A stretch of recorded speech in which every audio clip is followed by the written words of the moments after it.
You, watching this, answer me straight.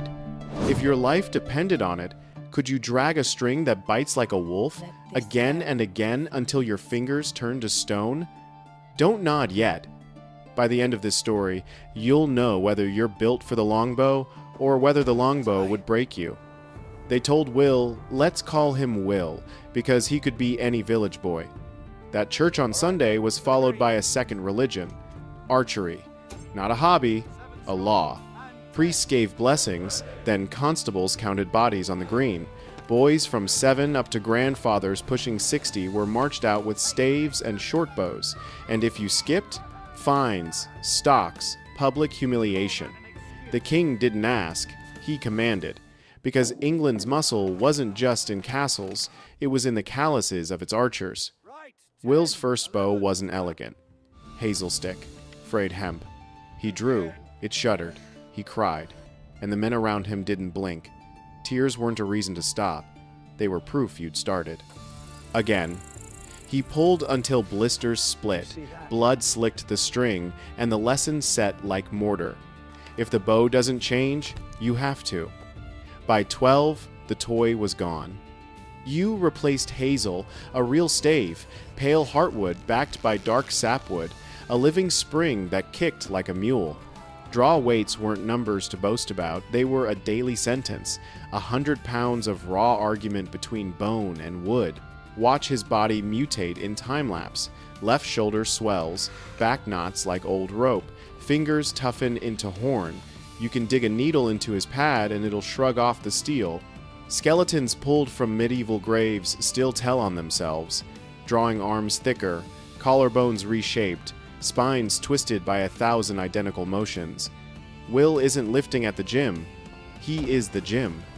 Stone lifting, river hauling, endless draws at a straw butt until the straw is butchered. Other kids play at chase. Will chases the perfect release and sleeps with a dull throb from neck to wrist, the sort of ache you stop noticing because it never stops. Don't romanticize the bow, because it's pretty. It's a beautiful tyrant. 6 feet of you that only weighs a few pounds but feels like an anvil after 20 miles. The string is hemp or flax, hungry for wax and allergic to rain. Get it damp and it goes slack. Keep drawing and it snaps right into your face. That's why Will wraps spare strings with beeswax, keeps them under hat or hood, protected like rosary beads. A smart archer treats water like an enemy right up until he needs to drink it. Arrows? Not movie quivers on your back like a peacock. Hip sheaves, boot-stuffed shafts, bundles jammed into the earth at your feet so you can pluck and go. 60 to 100 in a real fight, more if supply wagons keep up.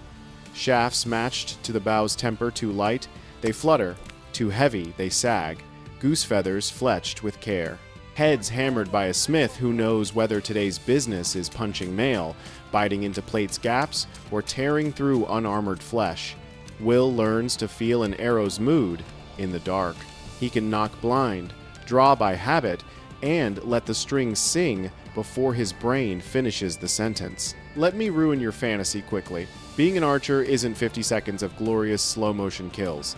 It's carrying a hatefully awkward 6-foot stick and a bag of metal for days on roads that barely qualify as roads.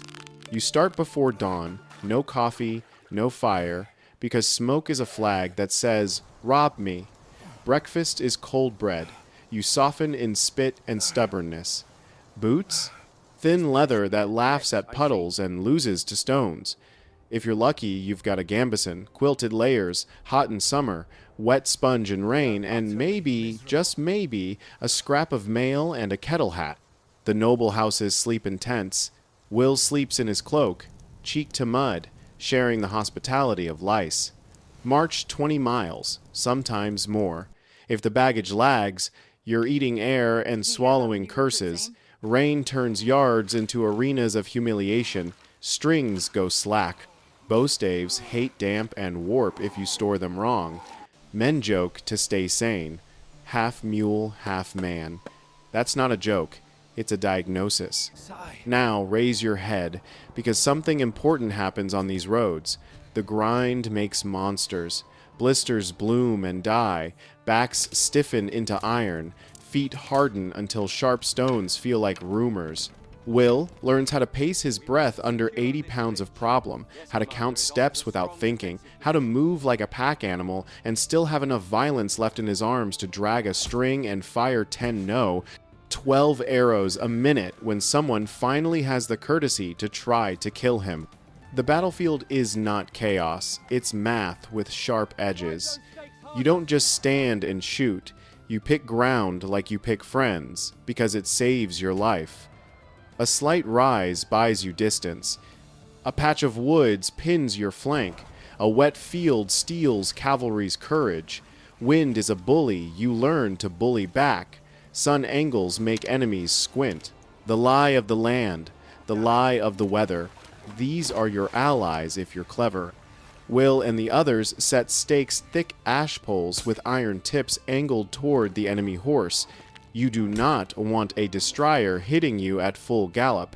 Stakes say no. The line bows into a curve, not for beauty, but so that when arrows fall, they cross their paths, multiplying panic.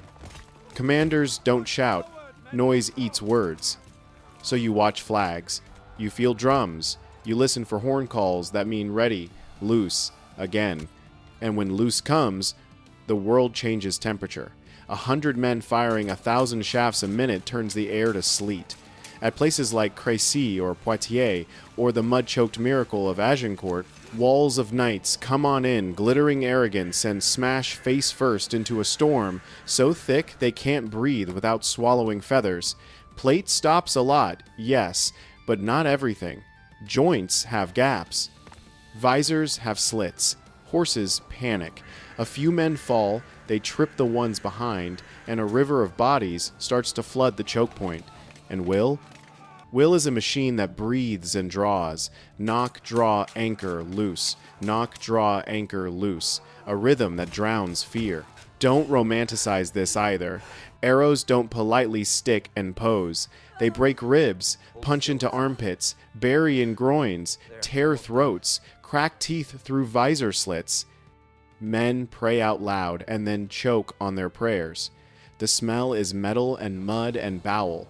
If you flinch, you stop being Will and start being a name scratched on a church door. So, Will counts, because counting is clean. 10 per minute, maybe more. 60 shafts in 5 minutes if he goes for broke. After that, what then? Then the bow becomes a staff, and the staff becomes a bad idea. The enemy who makes it to you has survived the storm and is furious. Arrows are gone. You go to steal. The rondel dagger at your belt is tool and weapon both. Cut meat with it at noon, dig through a visor gap at dusk. Some men swing Maul's big-headed hammers that dent plate and arms with equal indifference. Others carry little hand axes, the kind that split kindling and, in a pinch, skulls. Will's gambeson drinks strikes until it's had enough. Against a knight in harness, he's a rabbit swiping at a wolf's nose. Still, wolves bleed. He aims for where plates kiss and leave a seam. The armpit, the back of the knee, the groin when luck surrenders. He grapples, and now the strength he forged in 100,000 draws cashes out. Wrestling in mud is equal opportunity murder. If you're squeamish, skip 10 seconds, but don't lie to yourself. Victory here is ugly. You stand on men because there's no ground left. You breathe through cloth because the stink assaults your will to live. And when the horn finally calls you off, your hands shake not from fear, but because the adrenaline bill came due. Now let's talk medicine, if you can call it that. Arrow through the bicep? If it's clean and the head punched out the other side, a surgeon might pour wine through the tunnel and call it fortunate. If the head barbed and buried, they get out a crow's beak, a vicious little instrument, and go fishing. Half the time they succeed. The other half, the infection wins. Swords carve neat lines that sometimes stitch. Maces make pulp. Cautery irons close vessels and open screaming. Needles are horsehair and boar bristles. Anesthetics are wine, ale, opium, if the stars align.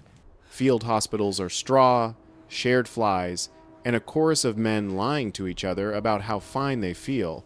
Will's friend Tom loses 2 fingers on his draw hand to a badly placed blade. He will never bend a war bow again, and the army counts him as a cost of doing business. If he's lucky, the captain finds him a job with the wagons. If he's unlucky, he goes home with a hand that can't feed him. Some men, hearing the tramp of new musters, take a knife to their own fingers before the crown can take their body. That's not cowardice, that's a calculation. You still with me? Good. Because your next question should be, why do this? What do they get? 6 pence a day on campaign, more than a laborer, less than a dream. Paid when the treasurer feels generous and the roads don't swallow the payroll. IOUs from lords who swear on the saints and then forget. So you look downward when gentility lectures you on honor, and you look upward when you think about loot. Officially, looting is wicked. Unofficially, it's the retirement plan. A captured knight's harness can be worth months of wages. A good horse is a miracle on 4 legs. Even better boots, a serviceable dagger, a coin purse you didn't bring, you pretend you found them, and nobody argues. Between wars, nobody's paying you to keep your draw fingers thick, yet you must. Bows don't forgive layoffs. So Will works harvests, mends, fences, fletches for pennies, trades archery tricks for ale. He keeps pulling at empty air to keep strength alive, because if war comes and he can't draw, he's a liability. Injury compensation? If the parish is kind or your captain grateful, you get a few shillings. Mostly, you get a shrug. And at church, on certain Sundays, you get a sermon that frowns on missiles used against fellow Christians. It's complicated. Kings adore you in autumn and ignore you in spring. Priests bless you when you march and blame you when you plunder. Nobles sneer until your arrows save their titles. Common folk admire and fear you in equal measure. Mothers hide sons when recruiters arrive. Fathers measure boys with quiet pride and quieter dread. Women eye archers the way sailors get eyed. Exciting while you're home, likely to vanish before winter ends. Now, because you've earned one, let's give you a day in glory, muddy, bloody glory. Picture northern France, October 1415. The English army limps toward Calais, sick, thin, boots eating their feet. The French mass in numbers that feel unfair.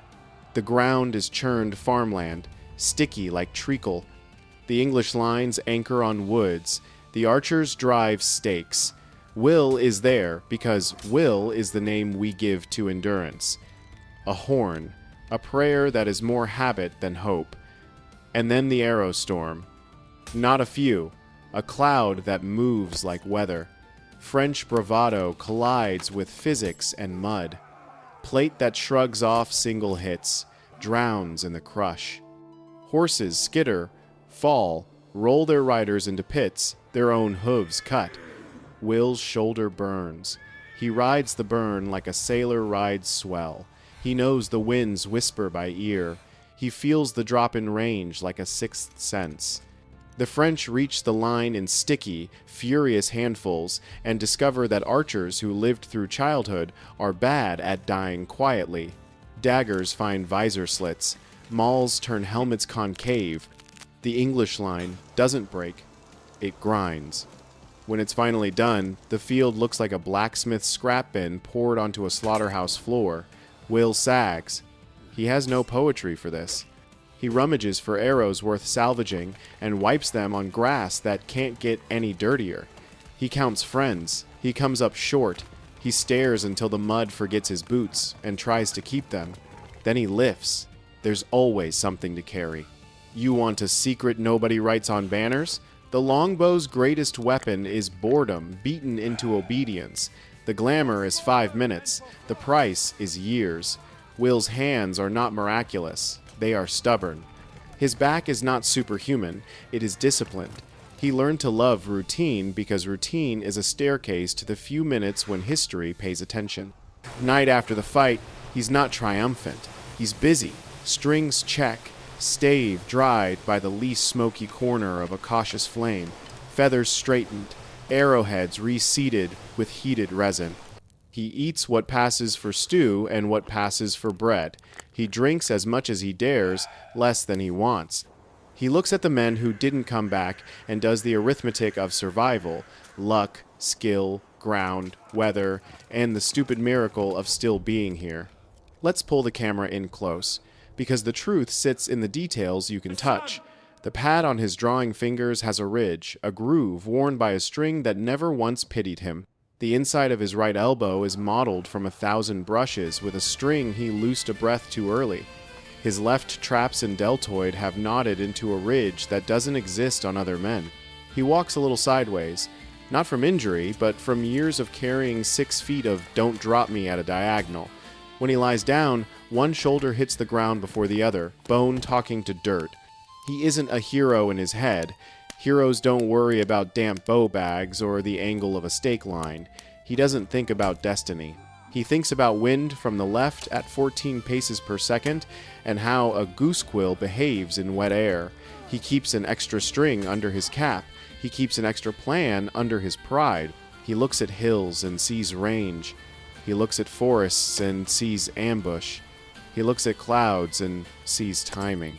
He looks at you across 6 centuries and sees a challenger who thinks gym strength is the same as bow strength. It's not. The longbow isn't a deadlift. It's a one-hand, 3-finger promise you have to keep hundreds of times without excuse. Before you answer the question I asked at the start, let me level with you about the cost that arrives after the marching and the swagger are done. Archers age early. Arthritis sends letters before 30 and moves in by 40. Fingers wake numb. Shoulders grind like millstones. The hand that fed you for 20 years refuses coins some mornings. There's no pension unless loot became land, and land doesn't grow on defeat. Many end the story not with a toast, but with a quiet burial, a mark on a parish roll, a bow unstrung and forgotten in a corner. And yet, don't look away. There's pride here that no ledger understands. Pride in a craft that asks everything and pays in rare victories and daily competence. Pride in making a bow sing the same note every time, no matter the rain. Pride in knowing maps by taste, weather by smell, danger by sound. Pride that isn't loud, because loud wastes breath. So, since you've stayed with me this far, let's try that question again, this time with your eyes wide open. Could you be Will? Could you train until your bones confess? Could you carry until your spine complains in a language you learn to ignore?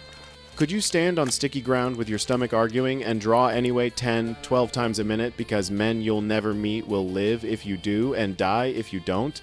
Could you trade romance for routine and keep going when the music stops and the knives come out? If your gut says yes, you've got more grit than most knights who ever wore armor. The longbow doesn't care about your rank. It only respects your repetitions. Here's what you should take away before the credits roll. The English longbow wasn't magic. It was a machine made of you and men who refused to quit. Laws forced boys to start. Habit kept them deadly. Misery kept them mean. And on a few muddy fields, the world bent around their willpower. Between those fields lay hunger, bad boots, cold beds, and the knowledge that no choir would sing your name. Between those fields lay the life you actually live. Grease on strings, wax under nails, sweat under gambeson, jokes traded in whispers, fear swallowed in gulps, and a bow that gave back pain more faithfully than it gave back glory. If you still think you're built for it, I believe you. Not because you're strong, strength is the easy part, but because you listened to the ugly bits and didn't flinch. That's the first requirement of every archer who ever mattered. The second? Show up tomorrow and do it again.